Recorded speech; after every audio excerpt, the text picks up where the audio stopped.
the morning of March 8, 2014, Malaysia Airlines Flight 370 prepared for what should have been a routine 6-hour flight from Kuala Lumpur to Beijing.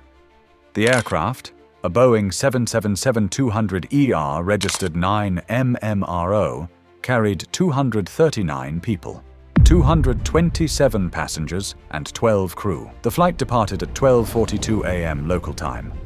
For the first 40 minutes, everything appeared normal. Then, at 1:07 a.m., the aircraft's communication system sent its final automated transmission. 12 minutes later, at 1:19 a.m., the captain's calm voice said the final words ever heard from the cockpit. Malaysian 370, contact Ho Chi Minh 120.9. Good night. Good night, Malaysian 370. 2 minutes later, the plane's transponder, the system that allows air traffic control to track the flight, was turned off. At 1:22 a.m., the aircraft disappeared from civilian radar. Within hours, confusion and disbelief rippled through control towers, operations rooms, and newsrooms around the world. A modern airliner with hundreds of people aboard had simply vanished.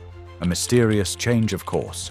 Radar analysis later revealed that Flight 370 had not crashed immediately after losing contact.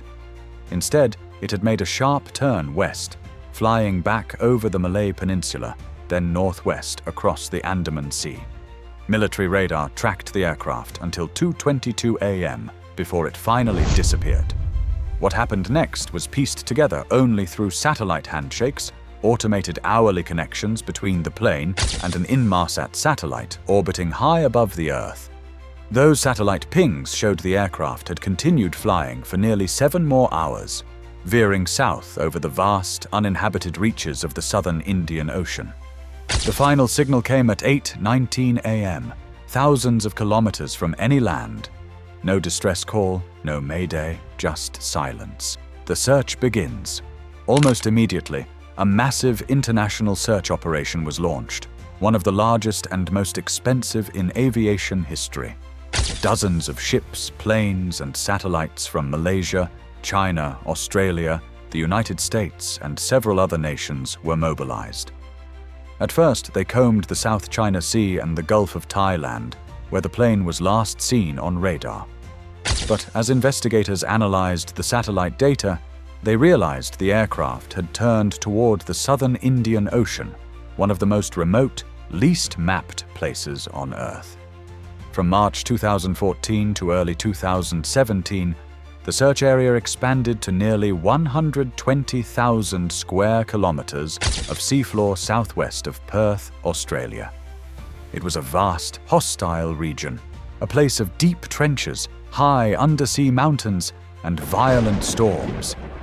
Despite the deployment of advanced sonar systems and underwater drones, not a single trace of the plane was found. The ocean was simply too deep, the target too small, and the clues too few. The first real clue. Then, in July 2015, more than a year after the disappearance, a beachcomber on Réunion Island, a small French territory east of Madagascar, discovered a large piece of aircraft debris washed ashore. It was confirmed to be a flaperon, part of the trailing edge of a Boeing 777's wing, and it matched Flight 370.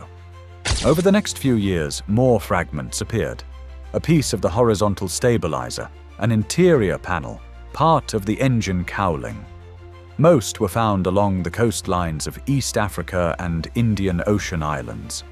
These finds proved that the aircraft had indeed crashed in the southern Indian Ocean, but they told investigators little about exactly where or why.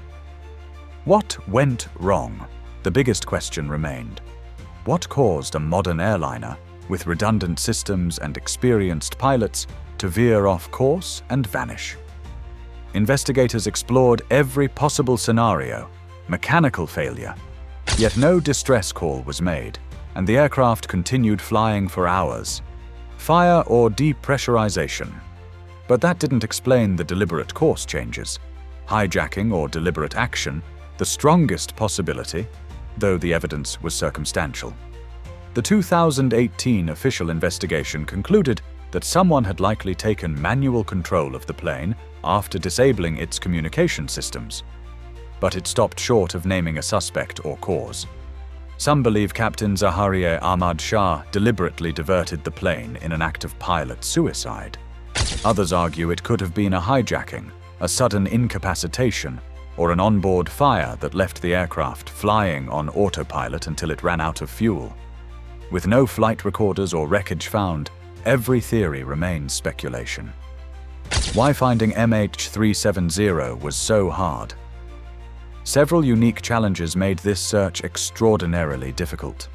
First, the location, the southern Indian Ocean, is one of the most remote and under-surveyed regions on the planet. The nearest land is thousands of kilometers away. Second, the seafloor there plunges more than 4,000 meters deep, filled with underwater ridges and canyons that scatter sonar signals. Third, by the time the search began, the aircraft's emergency beacons had likely died. Their batteries last only 30 days, after which the pings fade into silence. Finally, ocean currents dispersed any floating debris over thousands of kilometers. By the time pieces washed ashore, they offered only broad clues about the crash zone, not a pinpoint location. Even with high-resolution sonar mapping, identifying a scattered wreck in such terrain is like searching for a single car in an area the size of a small country. The human tragedy. For the families of the 239 souls on board, the disappearance was unbearable. They clung to hope, then endured years of false leads, speculation, and official statements that offered few answers. In the early months, rumors and conspiracy theories ran wild. Stories of secret landings, government cover-ups, even alien abductions. But as the years went on, hope faded. The psychological toll was immense. With no wreckage and no bodies recovered, many relatives said they couldn't even begin to grieve. For them, every headline, every new search announcement was another reopening of the wound. The tragedy also devastated Malaysia Airlines. Already struggling financially, the company's reputation was irreparably damaged. In the same year, another Malaysia Airlines plane, Flight MH370, was shot down over Ukraine, deepening the crisis. Global repercussions. MH370 changed aviation forever. Before 2014, aircraft over oceans could go more than an hour without automatic tracking updates. The disappearance exposed a critical gap in real-time global flight monitoring. In response, international aviation authorities introduced new rules. Airlines must now report aircraft positions at least every 15 minutes, and in remote areas every minute. Efforts began to develop real-time flight data streaming so black box information could be transmitted even if a plane went missing. The disappearance also prompted improvements in undersea search technology and international coordination for crash investigations. Yet despite all the progress, MH370 remains a haunting reminder. Even in an age of satellites, smartphones, and global connectivity, a giant jetliner can still vanish. The search resumes. In January 2018, the private exploration company Ocean Infinity launched a new search on a no-find, no-fee basis, meaning Malaysia would only pay if the wreckage was found. Using advanced autonomous underwater vehicles, they scanned about 112,000 square kilometers of seabed. But by June 2018, that search too ended without success. The ocean had once again swallowed its secrets. In the years that followed, the families of the missing continued to campaign for a renewed effort. They pushed governments and private companies not to give up. Then, in 2022, Ocean Infinity announced it was ready to try again. By mid-2024, the company submitted a new plan to the Malaysian government to search a refined area of about 15,000 square kilometers off the coast of Western Australia. In December 2024, the Malaysian cabinet approved the proposal in principle under another no-find, no-fee arrangement worth around $70 million. Final approval came in March 2025, and the ship set out once again. But only a month later, In April 2025, the mission was suspended. Fierce weather in the southern hemisphere winter made operations impossible. The search is expected to resume at the end of 2025 when conditions improve. What we know and what we don't. We know that Flight 370 disappeared shortly after midnight on March 8, 2014. Its communications were disabled. It changed course, flew for hours, and ended its journey somewhere deep in the southern Indian Ocean. We know debris from the plane has been found, confirming its fate. We know that no credible distress signal, hijack claim, or ransom demand ever emerged. But we still don't know who controlled the aircraft in those final hours, or why. We don't know the exact crash location, or what really happened in the cockpit that night. Until the black boxes are found, if they ever are, the truth will remain locked beneath 4 kilometers of ocean.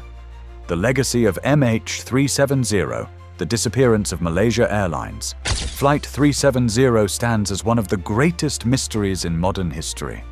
It challenged our faith in technology, our systems of accountability, and our understanding of how much control we truly have over the world around us.